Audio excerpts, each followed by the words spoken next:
नमस्कार, मी Rambhau Thaware, KD goat farm and seeds आपल्या फार्मवर सर्वांचं स्वागत करीत आहे. माझ्याकडे बिठ्ठल जातींच्या पाटी, शेळ्या आणि बोकडं विक्रीसाठी उपलब्ध असतात.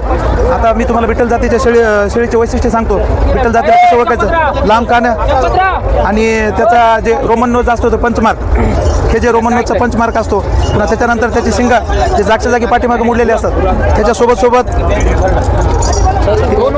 खालची बाजू जी आहे त्याची हे चांगल्यापैकी स्टडमध्ये असं पाहिजे. बिठ्ठल बोकडाची लेंथ जी आहे, लांबी, पुन्हा त्याची लॉंग टेल, हे बिठ्ठल जातीचे म्हणजे चांगले गुणधर्म असतात हे ओळखण्यासाठी की हा ओरिजिनल आहे की क्रॉसिंगमधला आहे. तर बिठ्ठल जातीचं आपण शेळीपालन काय करावे, तर ही जात बंदिस्तसाठी चांगली आहे.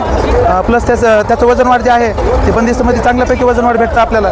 शेळीपालकांना त्याचा फायदा होतो तर आता हे बोकड जे आहे दोन वर्षाचं बोकड आहे आणि ह्याचं वजन 80+ आहे. हे 41+ हाईटमधलं बोकड आहे.